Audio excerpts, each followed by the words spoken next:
হুজুর আব্বা আমাকে মারেন না, ছেড়ে দেন। আমার কোনো দোষ নাই, এই সব কিছু হয়েছে আমার আব্বার জন্য।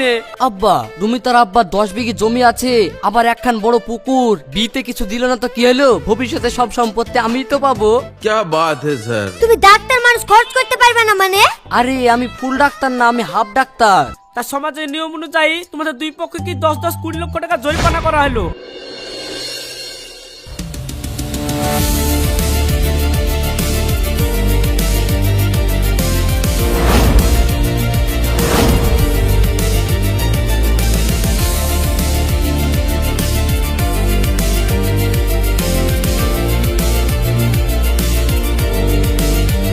বন্ধুরা, আপনারা দেখতে পাচ্ছেন শেরফুল নিজের জামাই সাহেবকে তাড়ছে, কিন্তু প্রশ্ন হলো কেন?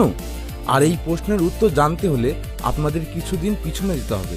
চলুন তাহলে দেরি না করে এক্ষুনি সেই গল্পটি দেখে আসি।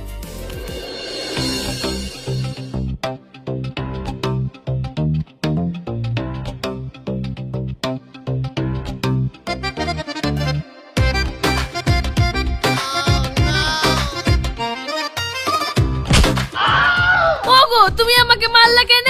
তোকে মারবো না তো কি করবো? তুই আমাকে কাপ ভরি চা দিছিস কেন তাই বল।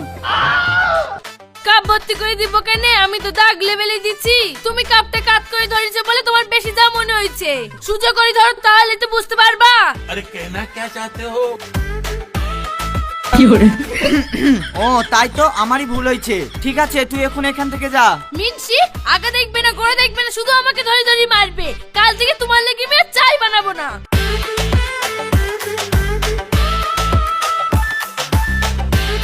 হ্যাঁ ঘটক মশাই, আপনি কি যেন বলতে এসেছিলেন? ভাই বলতে তো এসছিল, কিন্তু এইখানকার আবহাওয়া দেখে বলবো কি বলবো না সেটা ভাবছি। ভাই ওয়ালি আপনি কোনো চিন্তা করেন না, যা বলবেন নির্ভয়ে বলেন। ইয়া আমার বাড়ির রোজকার ঘটনা। তাহলে বলি ভাই, বলছিলাম কি আপনার মেয়ে বিদারি হয়ে গেছে, তা মেয়ের লেগে বিল লেগে কিছু ভেবেছেন নাকি? ভাবার আবার কি আছে, ভালো ছেলে পাইলে বিয়ে দিয়ে দেবো। তা ভাই সেরকম আপনার কাছে কোনো ভালো ছেলের খোঁজ আছে নাকি? থাকবে না কেন ভাই, আছে বলেই তো এসছি।